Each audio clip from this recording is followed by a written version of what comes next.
which is just when Magna Carta was signed in 1215.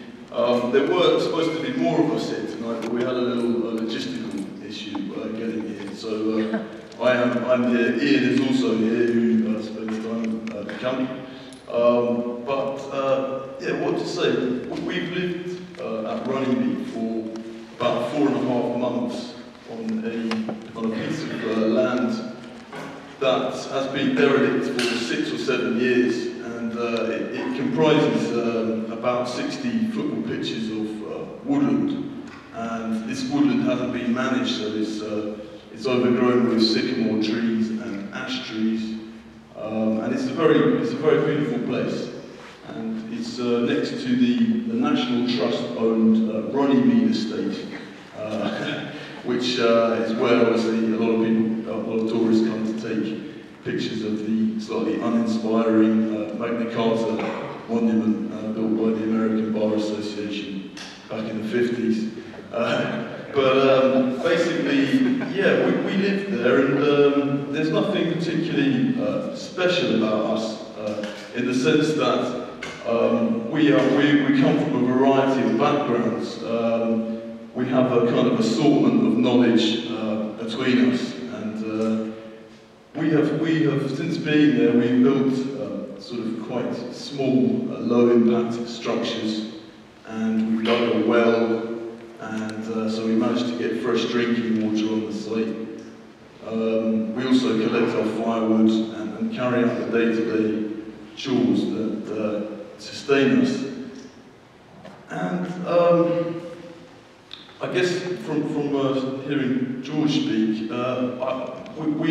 most of us feel this state of dispossession from the land, because actually all of us share a common like of what we do, because we live in a very simple way, as I'm sure anyone who's been camping gets that joy of simple living when you're out in nature and you're sitting by a fireside looking at the view.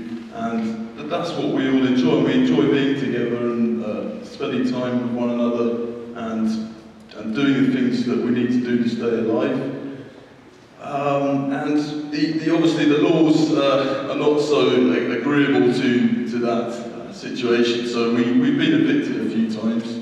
And each time we've been evicted, the bailiffs and the High Court enforcement officers and police have moved us onto the National Trust land, along with all our possessions, and then we've waited until the yellow peril has gone back up the slope before we've returned to get the kettle back on in our longhouse structure. And we've also had a lot of good workshops there. We've had people coming. You can see a few faces of people that have come here tonight who've come and cobbed our walls. So the camp is actually a construction that has been made by lots of different people, and that's another thing. It's a very efficient form of living, because when you're combining all of your collective skill bases and your energy, it's amazing what you can actually achieve together. And a lot of us reflect regularly on the fact that when you're sitting in a little house that you've built yourself out of low-impact materials, sustainable materials, with the fire going on and a cup of tea overnight, and knowing that you don't have to pay some extortionate rent, and that when you get up in the morning you don't have to go down to the train station, which many of us have done, that this is a great feeling, and the small chores that make up the day, like the chopping of wood and the carrying of water, they far easily pay for that freedom. And so this is a price worth paying. And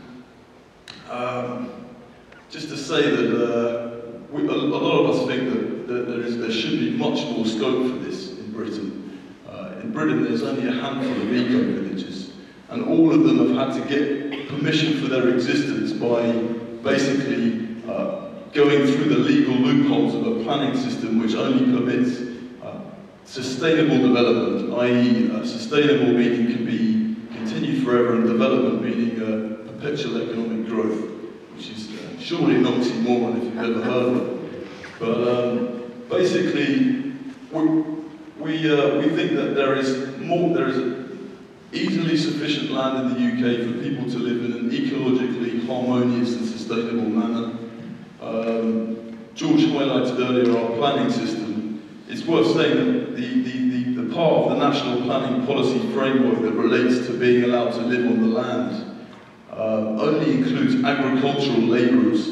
What it says is that in exceptional circumstances, agricultural labourers may be permitted to build dwellings on rural land, but this should be discouraged, really. And the thing is, we're not agricultural labourers.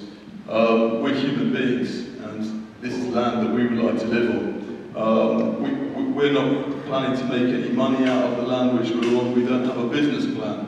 What we're learning more and more is that actually human beings, when they're conscious and when they're sensible, directly we're experiencing this, can live in a sustainable way with the land. So I feel like I'm ranting on here a bit.